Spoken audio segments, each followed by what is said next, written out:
Shalom saudara-saudari, kembali kita di channel ini untuk mendengar dan mendalami lagi firman Tuhan yang pastinya sesuai apa yang dikatakan Alkitab. Dalam kesempatan ini, admin mau mengucapkan terima kasih buat kita semua yang tetap setia dengan channel ini, terus support agar pelayanan melalui media ini menjadi berkat bagi umat-umat Tuhan, baik yang sudah mengenal kebenaran maupun mereka yang rindu dan haus akan kebenaran Tuhan. Admin akan doakan kita semua, kiranya Tuhan menyertai dan melindungi kita semua terlebih masalah yang melanda dunia kita sekarang ini. Admin doakan semua kita dilindungi dan dijauhkan dari virus yang berjangkit ini. Seperti biasa, pelajaran kali ini juga lanjutan dari pelajaran sebelumnya. Oleh itu, bagi kita yang tidak berkesempatan mendengarkan pelajaran sebelum ini, ada baiknya kita lihat dahulu pelajaran-pelajaran sebelum ini agar tidak ada kebingungan. Dengan demikian, kita mengerti pelajaran yang akan dibahaskan di video kali ini. Nah, kita sudah mendengar meterai pertama yaitu kuda putih, meterai kedua kuda merah, meterai ketiga kuda hitam, dan meterai keempat kuda hijau kuning. Dan pastinya kita sudah mendengar makna setiap meterai-meterai tersebut. Nah, pelajaran kali ini kita akan mendengar meterai yang kelima dan keenam. Saudara-saudari, kalau meterai keempat yaitu kuda hijau kuning yang menggambarkan kematian rohani, yang juga ciri-ciri umat Tuhan di zaman kegelapan. Lalu, meterai kelima dan keenam menggambarkan apa?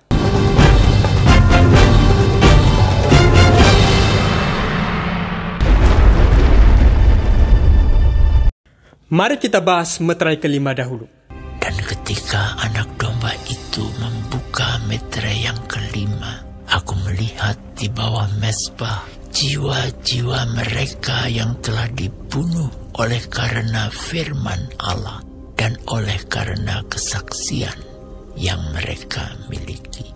Dan mereka berseru dengan suara nyaring, katanya, "Berapa lamakah lagi, ya penguasa yang kudus dan benar, engkau tidak menghakimi dan tidak membalaskan darah kami kepada mereka yang diam di bumi?"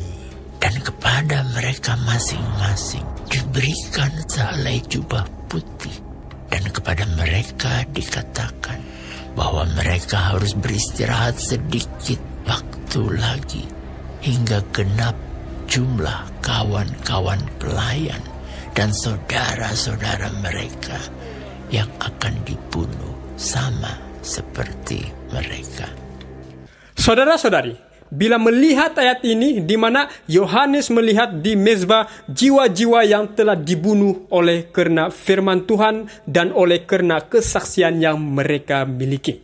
Jiwa-jiwa ini adalah umat-umat Tuhan yang mengalami penganiayaan. Dikatakan juga mereka bergumul sehingga berseru dengan suara nyaring untuk memohon agar Tuhan membela mereka dan memberi keadilan. Jadi, meterai kelima adalah gambaran umat-umat Tuhan yang mengalami aniaya dan memohon Tuhan membela mereka dan memberi keadilan. Pertanyaannya, apakah Tuhan mendengar dan menjawab permohonan mereka? Jawabannya, ya. Tuhan menjawab permohonan bagi jiwa-jiwa yang sedang bergumul sementara mereka dianiaya. Penganiayaan ini terjadi bukan hanya di abad pertengahan ketika kekristenan di Eropa menganiaya mereka yang menolak doktrin gereja, tetapi juga sejak Habel yang telah dibunuh Kain. Kita pasti tahu cerita Habel dan Kain, kan? Firman Tuhan kepada Kain, "Di mana Habel, adikmu itu?" Jawabnya, "Aku tidak tahu. Apakah aku penjaga adikku?" Firman-Nya, "Apakah yang telah kau perbuat ini? Darah adikmu itu berteriak kepadaku dari tanah." Lalu, apa yang terjadi kepada mereka yang bergumul dan yang mati karena iman? Apa yang Tuhan lakukan kepada mereka? Mari kita lihat ayatnya kembali. Dan kepada mereka masing-masing diberikan sehelai jubah putih. Dan kepada mereka dikatakan bahwa mereka harus beristirahat sedikit waktu lagi hingga genap jumlah kawan-kawan pelayanan dan saudara-saudara mereka yang akan dibunuh sama seperti mereka. Ayat ini mengatakan Allah akan menjanjikan mereka yang mati karena imannya bahwa mereka akan memperoleh jubah putih, yaitu hidup kekal pada waktu kedatangan Yesus yang kedua kalinya.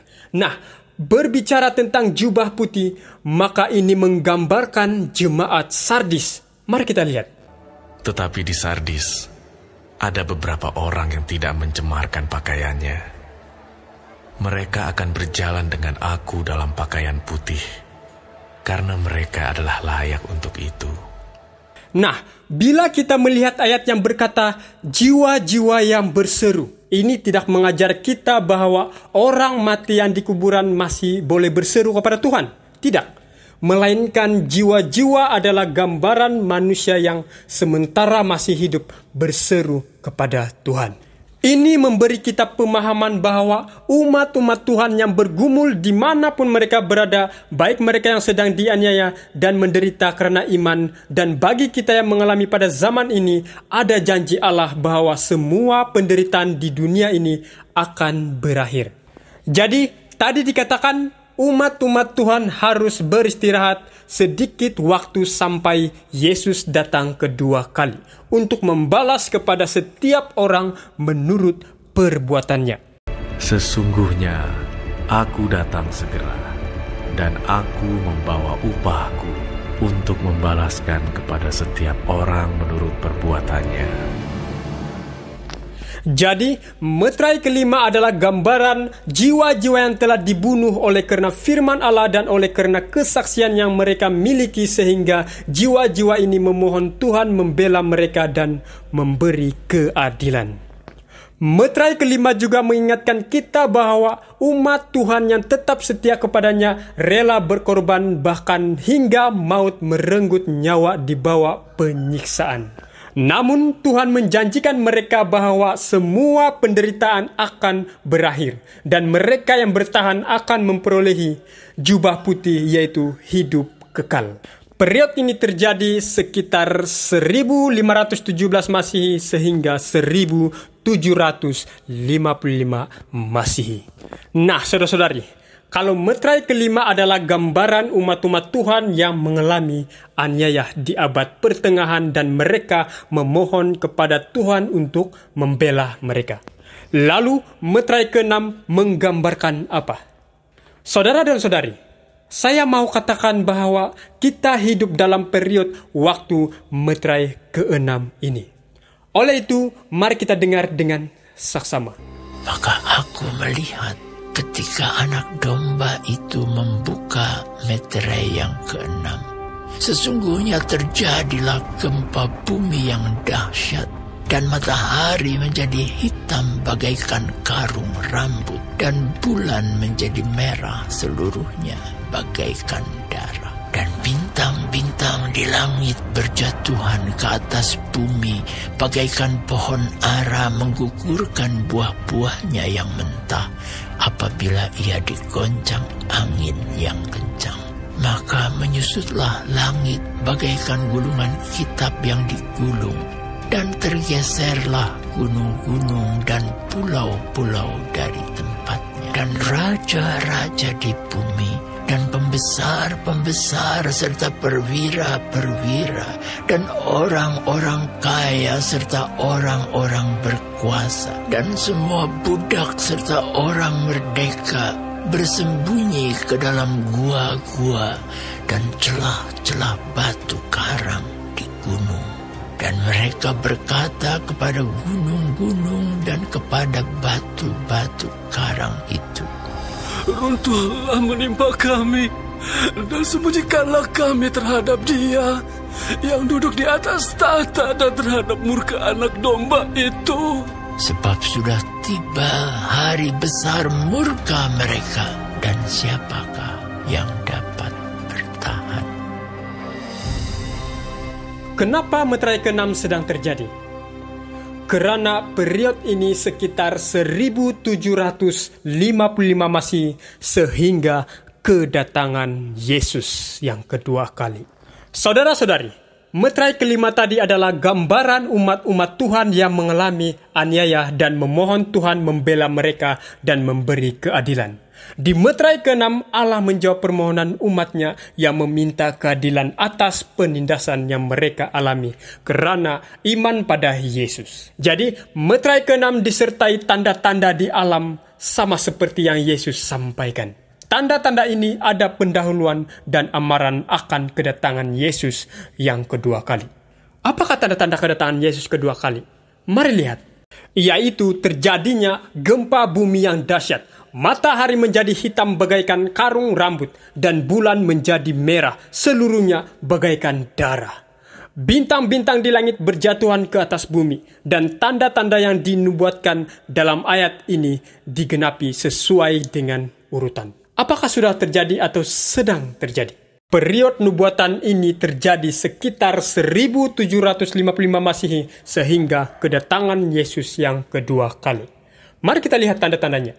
Pada tanggal 1 November 1755 terjadi gempa bumi yang dahsyat yang berpusat di Lisbon. Tanda-tanda ini telah disaksikan sebelum abad ke-19. Gempa bumi ini adalah yang paling dahsyat yang pernah dicatat oleh karena gempa tersebut telah menjangkau sebahagian besar Eropa, Afrika, dan Amerika. Gempa itu dirasakan juga di Greenland, Pulau-Pulau Hindi Barat, Pulau Madeira, di Norwegia dan Swedia, di Britania Raya dan Irlandia. Di Afrika, getaran yang dirasakan sekeras seperti di Eropa.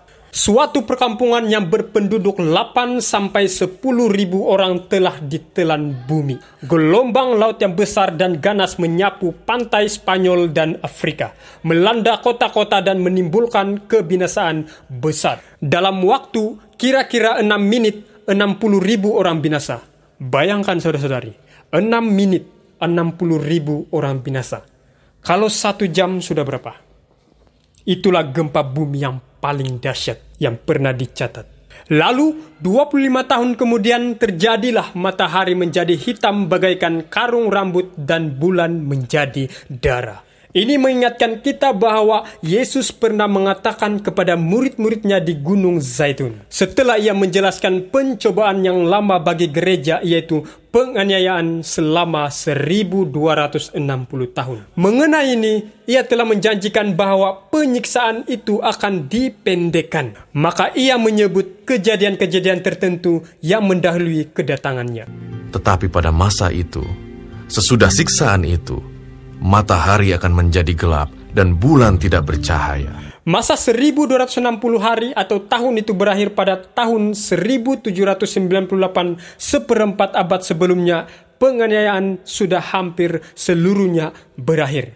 Sesudah penganiayaan atau penyiksaan ini, menurut perkataan Yesus, matahari akan digelapkan pada tanggal 19 Mei 1780. Nubuatan ini sudah digenapi. Ini terjadi di New England, di mana langit tampak menjadi gelap. Seorang saksi mata, Massachusetts, menjelaskan kejadian itu sebagai berikut. Pada pagi hari, matahari terbit bersinar terang, tapi tidak lama kemudian awan menutupi langit. Awan-awan itu menjadi semakin turun, dan dari awan-awan yang kemudian gelap itu, kilat menyambar dan guntur berbunyi, serta hujan rintik-rintik turun. Menjelang pukul 9, awan itu menjadi semakin tipis dan berubah warna menjadi kekuningan, bagaikan warna kuningan atau tembaga, sehingga tanah, batu-batuan, pohon-pohonan, bangunan, air, dan orang telah tampak berubah warnanya oleh terang yang aneh dan ngeri itu. Dan beberapa menit kemudian, awan hitam pekat menyambar ke seluruh langit kecuali lingkaran tipis di kaki langit. Dan gelapnya seperti gelapnya pada pukul 9 malam musim panas. Lilin-lilin dinyalakan dan api dari perapian bercahaya begitu terang seperti pada malam tanpa bulan di musim gugur. Unggas kembali ke sarangnya dan tidur. Ternak berkumpul di kandangnya. Katak-katak berisik. Burung-burung menyanyikan nyanyian malam mereka. Dan kelawar-kelawar mula berterbangan. Tapi manusia mengetahui sebenarnya malam belum tiba. Luasnya cakupan kejadian kegelapan ini luar biasa. Dapat dilihat ke sebelah timur sejauh Falmouth. Ke arah barat sampai bagian terjauh Connecticut dan Albany. Ke arah selatan dapat dilihat sepanjang tepi laut dan ke arah utara sejauh pemukiman Amerika. Jadi, tanggal 19 Mei 1780 dicatat dalam sejarah sebagai Hari Gelap atau The Dark Day. Penjelasan mengenai kejadian ini merupakan gema firman Tuhan yang dicatat oleh Nabi Yuel 2500 tahun sebelum kegenapannya. Matahari akan berubah menjadi gelap gulita dan bulan menjadi darah sebelum datangnya hari Tuhan yang hebat dan dahsyat itu. Pada tahun 1833, 2 tahun sesudah Miller mulai mengkhotbahkan bukti-bukti kedatangan Kristus yang segera di depan umum, tanda terakhir nampak yang dijanjikan oleh Juru Selamat sebagai tanda kedatangannya yang kedua kali. Yesus berkata, "Segera sesudah siksaan pada masa itu, matahari akan menjadi gelap, dan bulan tidak bercahaya, dan bintang-bintang akan berjatuhan dari langit, dan kuasa-kuasa langit akan goncang." Dan Yohanes dalam buku Wahyu menyatakan sementara ia memandang dalam penglihatan pemandangan yang mendahului hari Allah.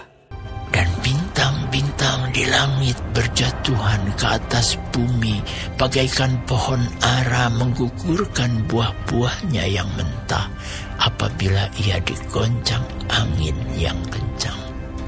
Nubuatan ini memperolehi penggenapan yang nyata dan mengesankan pada peristiwa besar hujan meteor pada tanggal 13 November 1833.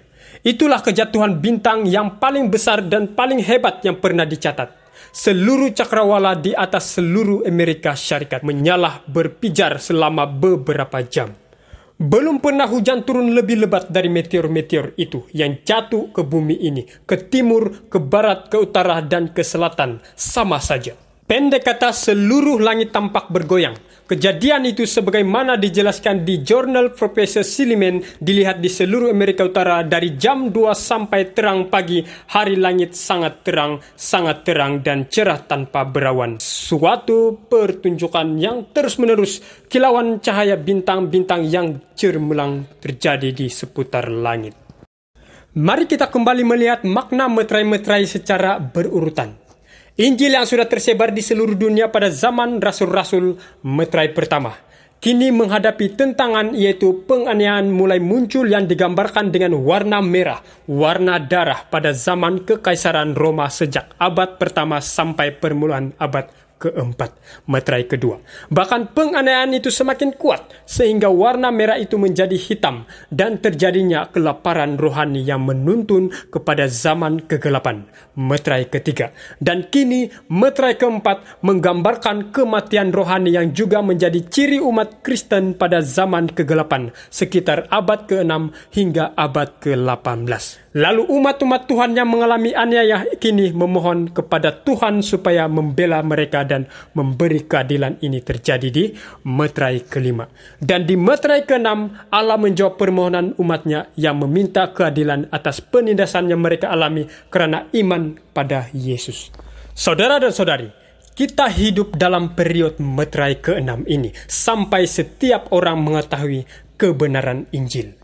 Bagi mereka yang menolak kebenaran itu, ingin melarikan diri dari hadirat Anak Domba, siapakah yang dapat bertahan? Bertemu kita nanti di pelajaran meterai yang terakhir, yaitu meterai yang ke-7. Semoga melalui pelajaran demi pelajaran yang kita sudah dengar dari meterai pertama sampailah ke-6 ini, ada sesuatu yang baru dalam pengetahuan akan firman Tuhan. Ketahuilah, itu adalah pekerjaan Roh Kudus yang bekerja dalam hati dan pikiran kita untuk kita mempersiapkan diri menjelang kedatangannya. Kiranya Tuhan memberkati kita semua. Amin.